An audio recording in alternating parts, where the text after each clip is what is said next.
Assalamualaikum warahmatullahi wabarakatuh. Perkenalkan, nama saya Nur Hidayah Meskum, dosen tetap pada program studi S1 Pendidikan Bahasa Arab Universitas Kiai Haji Abdul Wahab Hifdhullah Tambak Beringkuma. Bidang keahlian saya mata kuliah Ilmu Dilalah Tarikh Adab Al-Arabi, Qiraah Mukasyafah, dan Ikhtisabul. Pada kesempatan kali ini, izinkan saya menyampaikan pernyataan diri dosen dalam unjuk kerja tridharma perguruan tinggi di bidang pengajaran.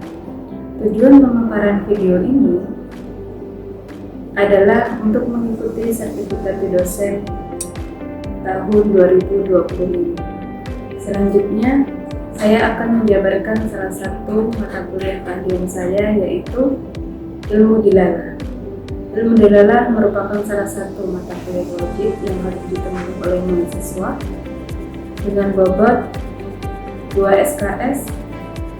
Mata kuliah ini terdapat 16 kali pertemuan dengan 14 kali pertemuan teori dan praktik, dan dua pertemuan adalah ujian tengah semester dan diakhiri dengan ujian akhir semester. Capaian pembelajaran pada mata kuliah ini yaitu mahasiswa diharapkan mampu memahami konsep dan teori kajian makna baik secara leksikal, gramatikal sebagai dasar pembelajaran ilmu dilalah. Kemudian yang kedua yaitu mahasiswa mampu menerapkan konsep-konsep teoritis, linguistik, fonologi, morfologi, sintaksis, dan semantik dalam pembelajaran bahasa Arab. Dan yang ketiga yaitu menguasai konsep-konsep teoritis ilmu bahasa secara umum, khususnya dalam kaitannya dengan bahasa Arab, melalui pembelajaran berbasis mahasiswa. Pokok pembahasan dalam mata kuliah ilmu dilalah yaitu yang pertama adalah lingkup ilmu dilalah, relasi makna dan masalahnya, makna dan i'rab, kajian makna di kalangan rumus Arab, unsur-unsur semantik, perkembangan makna, hubungan makna, ketaksaan dan ambiguitas, stilistika dan majas, dan yang terakhir adalah aplikasi kajian makna dan masalah perkamusan. Rencana pembelajaran mingguan yaitu pada minggu pertama diisi dengan pendahuluan, orientasi mata kuliah, tujuan penugasan, kesepakatan perkuliahan, penjelasan singkat mata kuliah. Sedangkan pada minggu kedua yaitu ruang lingkup ilmu dilalah, pengertian ilmu dilalah dan semantik, sejarah teori dan pemaknaan lafaz dan jenis-jenis ilmu dilalah. Pada minggu ketiga dan keempat adalah relasi makna. Relasi makna dalam teori rumus Arab, pengertian sinonim, antonim, dan polisemi dalam bahasa Arab.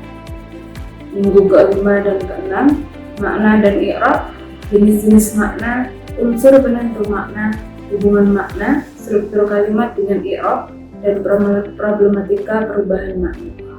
Pada minggu ke-7 dan ke-8, kajian makna rumus Arab. Kajian makna menurut Ibnu Abbas, Al-Zamakhsyari, Al-Balaghiyin, dan rumus Arab kontemporer. Pada minggu ke-9, evaluasi tengah semester. Minggu ke-10 adalah unsur-unsur semantik, perbedaan tanda dan lambang, makna leksikal dan hubungan referensial, serta penamaan. Minggu ke-11, perkembangan makna, perubahan makna, faktor perubahan makna, dan perluasan, pembatasan, dan pergeseran makna. Minggu ke-12 yaitu hubungan makna, prinsip inklusi, tumpang tindih, kontemplasi, dan persinggungan. Minggu ke-13 ketaksaan atau ambiguitas, ketaksaan fonetik, gramatikal, dan leksikal. Minggu ke-14 stilistika dan majas, konsep stilistika dan majas dalam bahasa Arab. Pada minggu ke-15, aplikasi kajian makna, makna dalam masalah terjemah, masalah perubahan makna, dan perkamusan di dunia Arab. Dan pada minggu terakhir yaitu evaluasi akhir semester. Adapun metode pembelajaran dan bentuk penilaian yaitu metode pembelajaran akan dilakukan secara luring atau offline, dilakukan dengan perkuliahan tatap muka, ceramah, kuis, dan partisipasi kelas. Sedangkan pada daring atau online melalui platform Google Meet, metode yang digunakan meliputi ceramah, diskusi, dan tanya jawab untuk mendorong partisipasi aktif mahasiswa. Tugas mandiri juga akan diberikan untuk memperdalam pemahaman materi. Untuk penilaian didasarkan pada indikator dan kriteria pedoman pensekoran dengan bentuk penilaian meliputi dialog, performa di kelas, kuis, serta ujian tengah semester dan akhir semester. Pemahaman komprehensif mata kuliah ilmu dilalah dirancang untuk memberikan pemahaman mendalam tentang kajian makna dalam bahasa Arab dari konsep dasar hingga aplikasi praktis. Pengembangan keterampilan, mahasiswa akan mengembangkan keterampilan analitis dan teoritis dalam linguistik yang relevan untuk studi bahasa Arab. Dukungan secara akademik dengan pustaka yang komprehensif dan metode pembelajaran yang bervariasi, mahasiswa akan mendapatkan dukungan penuh untuk mencapai capaian pembelajaran. Terima kasih. Selanjutnya akan kita saksikan pembelajaran di kelas. Billahi taufiq wal hidayah. Assalamualaikum warahmatullahi wabarakatuh. Bismillahirrahmanirrahim. Assalamualaikum warahmatullahi wabarakatuh. Waalaikumsalam warahmatullahi wabarakatuh. Bagaimana kabarnya hari ini? Ya, alhamdulillah ya hari ini banyak yang hadir. Sekarang mari kita, sebelum kita mulai pembelajaran kita pada pagi hari ini, marilah kita bersama-sama membaca Ummul Quran ala hadiniyah wa ala niyati sholihah al-Fatihah. Amin amin ya rabbal alamin. Ya, sebelumnya saya absen dulu. Ada yang izin hari ini? Ada? Ada ya?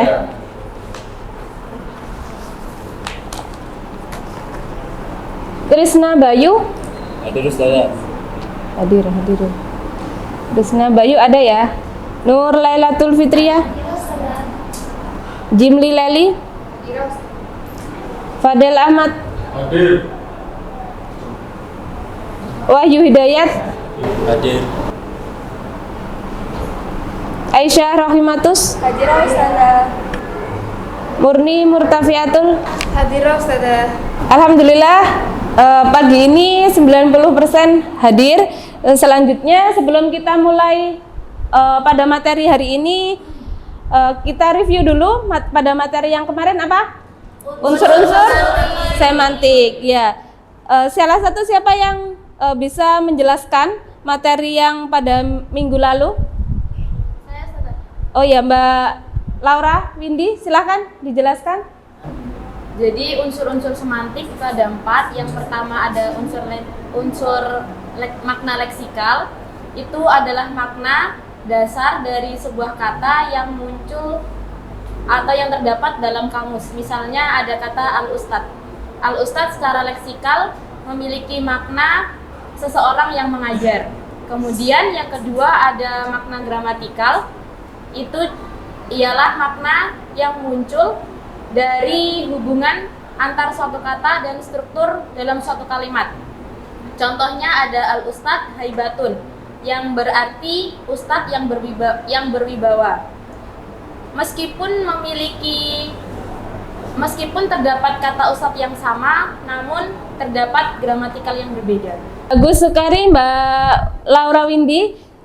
Siapa yang mau menambahkan keterangan dari Mbak Laura Windy? Silahkan Mbak Rima. Saya saja.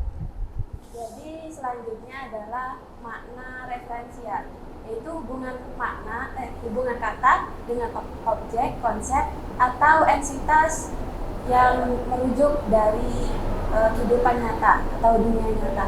Contohnya kata ustadz yang dirujuk dari kata seseorang yang memiliki ilmu lebih tinggi.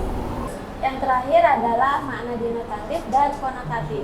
Denotatif adalah makna sebenarnya atau makna harfiah dari suatu kata. Sedangkan konotatif adalah makna tambahan atau makna kiasan yang terkait dengan kata tersebut. Seringkali bersifat subjektif atau emosional. Contohnya kata as-saif secara denotatif bermakna benda tajam atau alat untuk berperang. Sedangkan secara konotatif kata as-saif tersebut bisa diartikan sebagai sesuatu yang membahayakan. Ya, baik sekali Mbak Rima. Terima kasih atas keterangannya. Selanjutnya kita pada materi perkembangan makna. Ya, perkembangan makna dalam semantik mengacu pada perubahan makna kata atau konsep seiring waktu, baik karena faktor internal maupun bahasa. Terus kemudian ada faktor eksternal, yaitu seperti perubahan sosial dan budaya. Perubahan ini bisa berupa perluasan, penyempitan, atau pergeseran makna. Dan seringkali dipengaruhi oleh konteks cara pengguna dan perkembangan pemahaman bahasa. Terus kemudian ada dinamika bahasa atau kekayaan makna dan perubahan. Bahasa Arab adalah bahasa yang kaya akan makna, di mana setiap kata dapat memiliki lebih dari satu interpretasi. Jadi seperti contohnya kata al-fasl itu bisa berarti kelas atau bisa berarti sebuah bagian atau faslun kalau misal di dalam kitab-kitab turos seperti itu. Nah, terus kemudian ada jenis perubahan makna. Perubahan makna di sini ada perluasan makna, penyempitan makna atau spesialisasi, terus kemudian ada peningkatan makna, ameliorasi, terus kemudian ada penurunan makna atau peyorasi, selanjutnya ada pergeseran makna, dan yang terakhir ada perubahan makna. Jadi perluasan makna itu seperti kata makna kata menjadi lebih luas seperti sebelumnya. Contohnya kata berlayar. Kalau dulu itu hanya sebagai perahu kecil yang dilayarkan seperti itu. Tapi kemudian seiring dengan perkembangan zaman, kini juga maknanya adalah kapal besar seperti kapal feri itu juga dinamakan berlayar. Mungkin yang di daerah di luar Jawa pernah mengalami berlayar seperti itu. Terus kemudian ada penyempitan makna. Makna kata menjadi lebih sempit dari sebelumnya. Contoh kata madrasah. Madrasah yang dulu berarti sekolah, sekarang lebih khusus untuk sekolah agama Islam saja kayak gitu. Jadi madrasah ibtidaiyah, madrasah sanawiyah, madrasah aliyah seperti itu. Jadi maknanya lebih lebih sempit kayak gitu. Jadi sekolahnya agama saja. Kalau di sekolah dasar itu kalau sekolah dasar Islam itu kan sekarang ada SDIT seperti itu. Itu adalah salah satu contohnya. Kemudian ada peningkatan makna. Makna kata menjadi lebih baik atau lebih positif, contohnya seperti berkarya. Yang dulu hanya pekerja kasar, sekarang bisa berarti menciptakan sesuatu yang bernilai nara bahasa atau berkarya, menciptakan sebuah karya seperti puisi, seperti karya seni-seni lainnya. Terus kemudian ada penurunan makna. Makna kata menjadi lebih buruk atau lebih negatif, contohnya penyihir yang dulu dianggap sakti, sekarang lebih sering dikonotasikan yang negatif seperti ya sihir itu tadi. Kalau di dalam film-film itu biasanya ada nenek sihir, itu adalah yang memang orang jahat kayak gitu. Itu adalah contoh penurunan makna. Secara maknanya dia menurun menjadi lebih negatif. Itu terus kemudian ada pergeseran makna. Makna kata berpindah dari satu indera ke indera lain. Contohnya kata pedas yang awalnya merujuk pada rasa bisa digunakan untuk menggambarkan warna. Tuh, terus ada perubahan total makna. Makna kata berubah total dan tidak ada hubungan lagi dengan makna asalnya. Contoh kata jago dulu bermakna apa? Ayam jantan. Terus kemudian sekarang bisa bermakna yang ahli, seperti itu. Atau terampil. Selanjutnya ada faktor pendorong perubahan makna. Faktor pendorongnya apa saja atau faktor yang mempengaruhi perubahan makna itu? Contohnya ada pemikiran, perkembangan pemikiran, pergeseran cara pandang dan pemahaman manusia memicu adaptasi makna kata. Terus kemudian ada kemajuan ilmu pengetahuan, penemuan dan konsep baru memerlukan penyesuaian makna dalam kosakata. Terus ada interaksi sosial, dinamika komunikasi antar individu dan masyarakat mempengaruhi penggunaan dan interpretasi makna. Jadi adanya yang paling banyak adalah karena ada semakin kesini zamannya itu makna itu semakin berubah seperti itu. Ya, perubahan makna dalam bahasa Arab terjadi di semua struktur linguistik, bukan hanya salah satu aspek saja, melainkan dari berbagai aspek struktural linguistik seperti fonologi. Dari segi fonologi itu pasti ada yang berubah. Terus kemudian morfologi atau sorof itu juga berubah. Terus kemudian ada sintaksis, kemudian semantik dan leksikon. Ini adalah salah satu respon alami terhadap kebutuhan manusia untuk menyampaikan secara informal ide dan gagasan secara efektif dalam konteks yang terus berubah. Jadi makna itu juga bisa berubah gitu. Terus kemudian ada keistimewaan bahasa Arab dari segi fonologi, dari segi morfologi, nahwu dan semantik.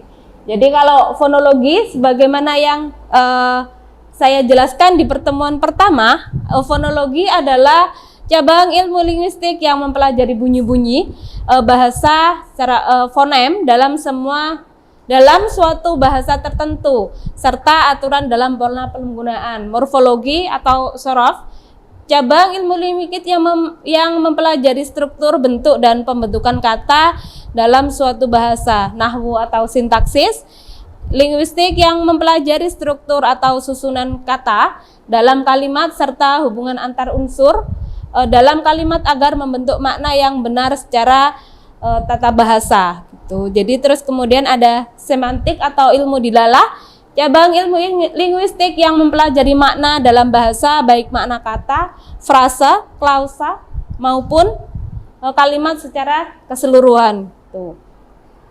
Terus selanjutnya ada kajian teoritis perubahan makna. Perubahan makna adalah pergeseran arti dari suatu kalimat, baik berupa perluasan, penyempitan, seperti yang tadi sudah saya jelaskan di sebelumnya. Terus kemudian ini bisa berarti rujukan awal suatu kata meluas atau menyempit atau bahkan berubah total maknanya itu. Jadi tidak ada hubungannya lagi dengan makna yang awal seperti itu. Seperti kata asolat. Asolat itu kalau dalam makna yang dulu itu kan maknanya adalah ad-doa atau berdoa seperti itu. Tapi kalau dimaknai secara sekarang pada saat ini maknanya apa? Suatu ya ibadah atau kegiatan yang diawali dengan takbiratul ihram dan diakhiri dengan salam. Ya, bagus sekali. Terus kemudian aspek linguistik dalam perubahan makna. Aspek linguistiknya kalau dalam perubahan makna itu ada fonetik dan fonologi, studi bunyi bahasa, pelafalan, sifat akustik dan fungsi bunyi dalam bahasa tertentu. Terus kemudian ada morfologi, pembahasan struktur internal kata, pembentukan kata dan satuan gramatikal. Kemudian ada sintaksis, cabang linguistik yang membahas susunan kata dalam kalimat, frase, klausa, wacana. Selanjutnya ada semantik dan leksikon. Terus kalau leksikon itu biasanya dalam penyusunan kamus. Tuh kalau leksikon itu adalah perbendaharaan kata dan studi maknanya dalam leksikologi, sedangkan leksikografi adalah wujud dari kamus tersebut. Itu adalah leksikografi gitu. Terus ada faktor-faktor penyebab perubahan makna dari sebab kebahasaan, sebab secara historis atau secara kesejarahan, sebab sosial, sebab psikologis, pengaruh bahasa asing, jelas. Terus kemudian kebutuhan makna baru. Contoh perubahan makna, ada penyempitan dan perluasan seperti yang tadi sudah saya berikan contoh. Terus kemudian ada faktor eksternal dan faktor internal, faktor sosial budaya, kemajuan iptek, kebutuhan kata baru. Seperti kalau kebutuhan kata baru ya, kata Windows, file, mouse, itu kan kalau dulu kan tidak ada, akhirnya ada yang namanya takrib sekarang itu. Ya, pengaruh bahasa asing.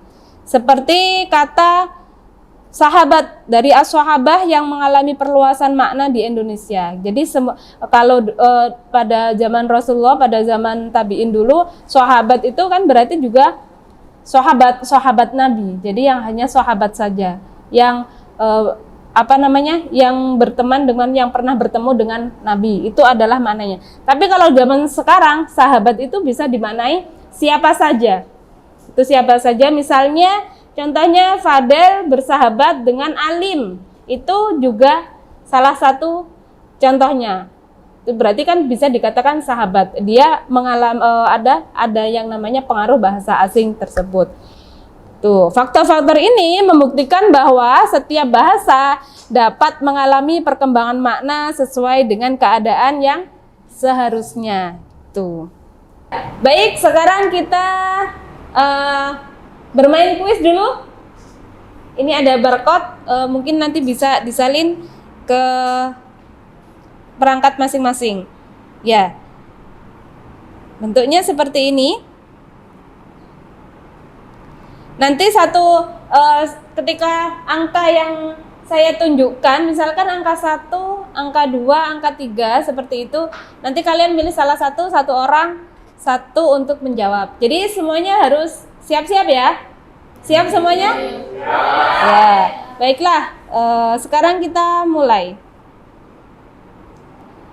Kita acak dulu ya.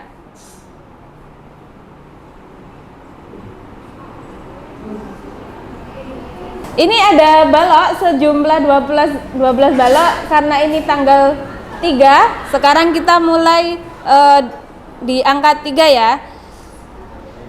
Kita buka. Ya, semantik.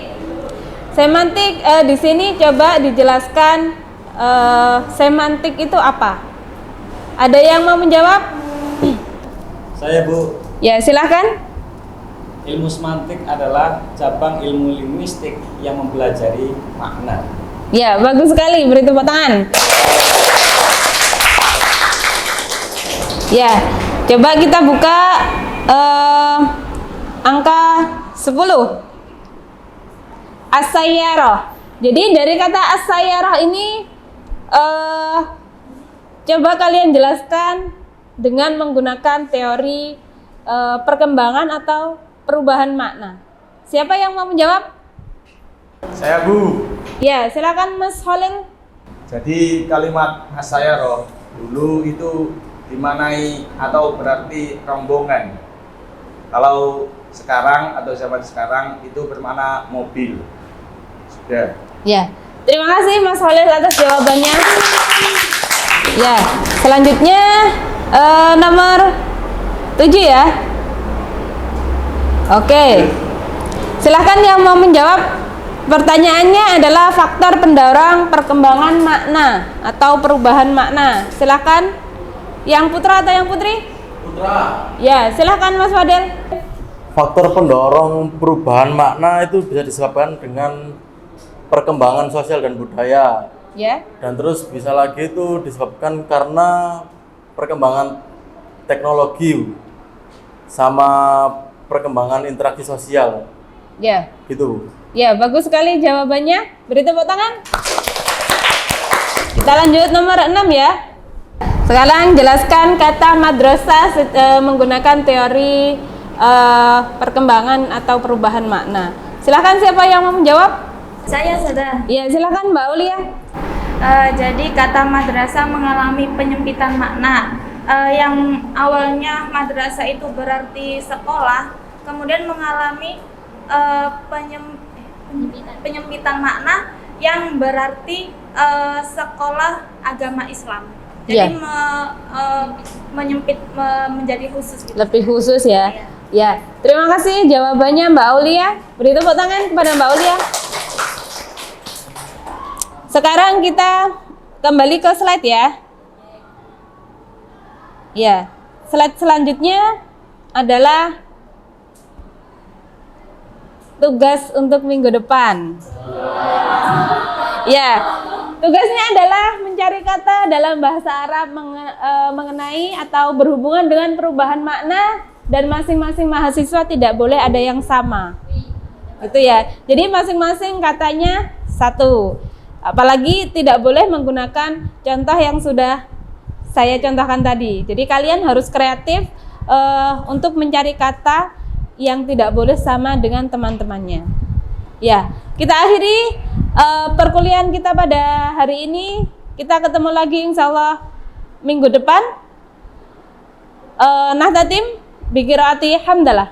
Alhamdulillahirabbil alamin. Billahi taufiq wal hidayah. Wassalamualaikum warahmatullahi wabarakatuh. Waalaikumsalam warahmatullahi wabarakatuh. Nasrukum ya Ustazah. Ya, sama-sama.